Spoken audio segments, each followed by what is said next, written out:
gimana caranya supaya UMKM tetap bisa main di live TikTok tanpa boncos. Cara fixnya hampir nggak pernah dibahas sama pebisnis manapun. Tonton sampai akhir, karena di bagian akhir nanti Corin bakal kasih tips simple yang bisa langsung kamu pakai sebelum kamu mulai live besok.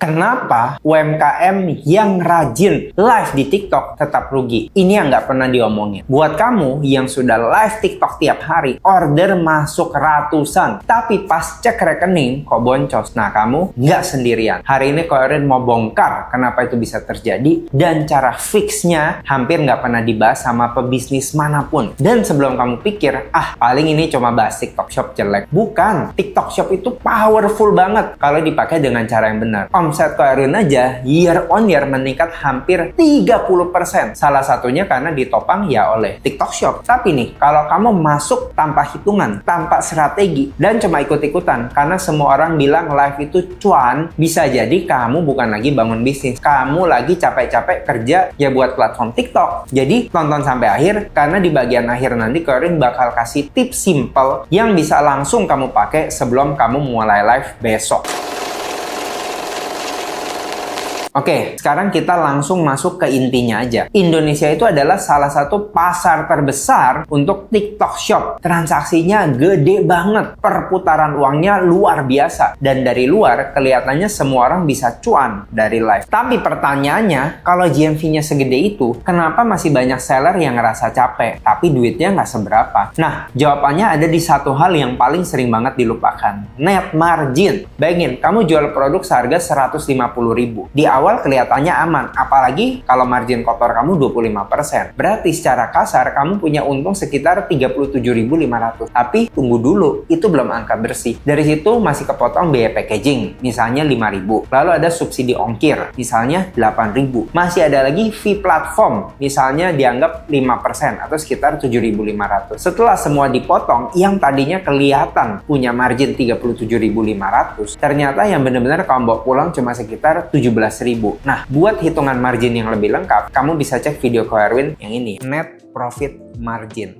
Nah, net profit margin adalah profit bersih yang kalian miliki dibagi total penjualan kali 100%. Nah, dalam bisnis kalian tuh sering dengar apa yang namanya net profit. Berapa sih net profit margin kamu? Nah, ingat, net profit margin itu beda dengan margin gross. Margin gross itu adalah berapa penjualan kamu, nilai jual kamu, dikurangi sama kamu punya modal, dibagi harga jual. Tadi kita udah bahas di chapter yang paling awal. Tapi berikutnya adalah net profit margin. Nah, net profit margin ini lebih tricky sedikit. Net profit margin adalah berapa banyak profit bersih kalian. Tadi profit kan kita udah hitung ya. Target labanya adalah 9 juta kalau yang punya profit bersih, 9 juta rupiah. Total penjualannya adalah harga satu baju, tadi kalau ingat di awal, kalau lupa boleh balik awal video, adalah 100.000. 100.000 kali 500 unit sama dengan 50 juta. Ya, jadi 9 juta bagi 50 juta kali 100%. Angka yang kita dapat adalah 18%. Nah, 17.000 itu baru dari sisi biaya yang kelihatan. Belum termasuk waktu kamu live berjam-jam, biaya bikin konten, bayar host kalau kamu pakai host, barang retur, produk rusak, diskon dadakan, sampai energi kamu yang habis buat ngejar traffic. Jadi masalahnya bukan TikTok Shop-nya yang buruk. Masalahnya banyak UMKM masuk ke sana dengan mindset yang penting orderannya rame. Padahal, sekali lagi Corin ingetin, orderan rame belum tentu sama dengan bisnis yang sehat. Dan biasanya kerugian kayak gini bukan muncul dari satu kesalahan besar, tapi dari beberapa kesalahan kecil yang kamu nggak sadar, yang kamu ulangi terus-menerus. Nah, sekarang kita bahas 3 kesalahan paling fatal yang sering banget dilakukan UMKM di TikTok Shop. Jangan skip, nonton terus video ini sampai akhir.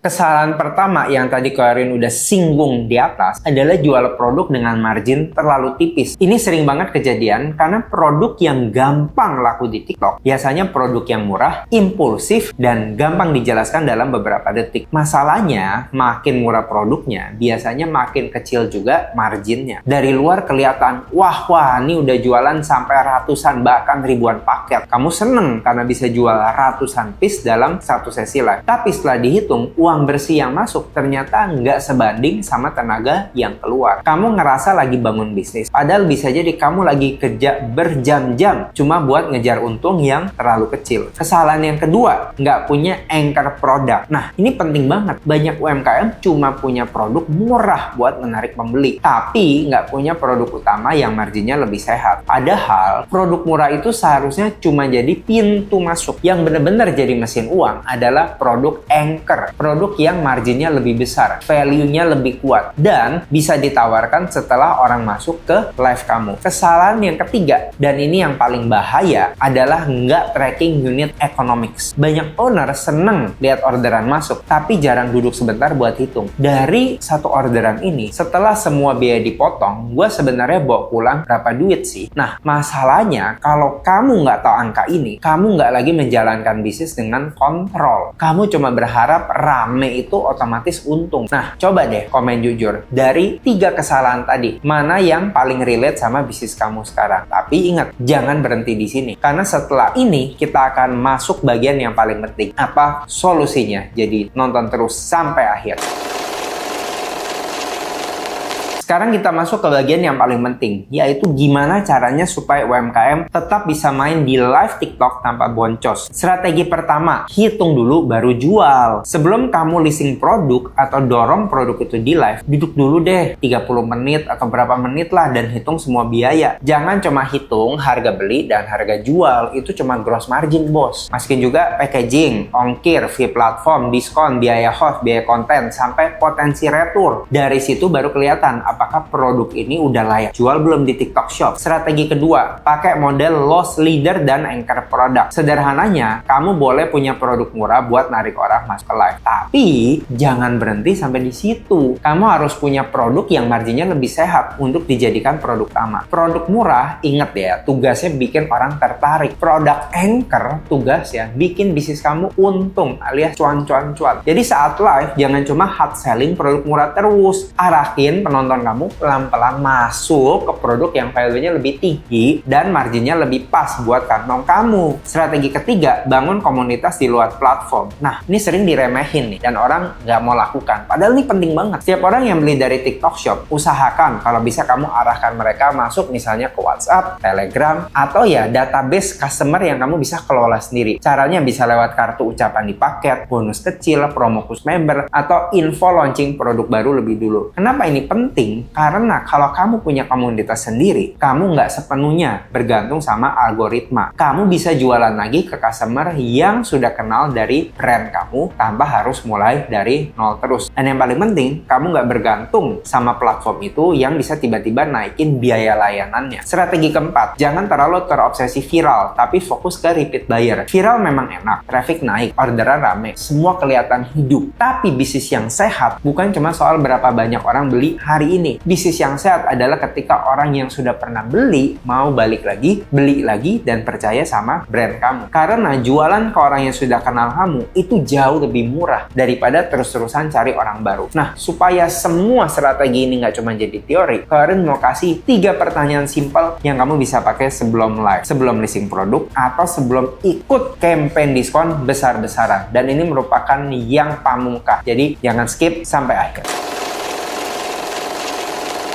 Buat kamu yang mau live besok atau bahkan malam ini, coba nanyain 3 hal ini ke diri kamu sendiri. Pertama, setelah semua biaya dipotong, produk ini sebenarnya nyisain margin berapa? Kedua, apakah kamu punya produk anchor yang bisa ditawarkan ke orang yang sudah masuk live? Ketiga, setelah customer kamu beli, gimana cara kamu bikin mereka balik lagi dan jadi repeat buyer? Nah, kalau kamu bisa jawab 3 pertanyaan dengan jelas, kamu sudah lebih siap dibanding banyak UMKM lain yang hari ini masih live dengan hanya modal semangat. Karena jujur aja, bisnis itu bukan cuma soal siapa yang paling rajin live, paling sering posting, atau paling semangat food campaign. Rajin itu penting. Tapi kalau rajinnya nggak pakai hitungan, nggak pakai strategi, ya capek doang yang kerasa, bos. Live di TikTok itu memang bisa jadi mesin jualan yang kenceng banget. Tapi kalau kamu nggak ngerti margin, nggak punya produk yang kuat, dan nggak mikirin customer balik lagi, ujung-ujungnya kamu cuma ngejar rame, bukan ngejar untung. Jadi, mulai sekarang, jangan cuma senang lihat orderan masuk. Coba lihat juga uang bersih yang beneran kamu bawa pulang. Nah, kalau video ini ngebantu kamu, boleh share ke teman UMKM kamu yang lagi semangat-semangatnya live, tapi belum pernah hitung apakah dia sebenarnya untung atau buntung. Bisa jadi video ini nyelamatin mereka dari capek yang nggak ada menghasilkannya. Jangan lupa like dan komen juga. Nah, menurut kamu lebih susah mana?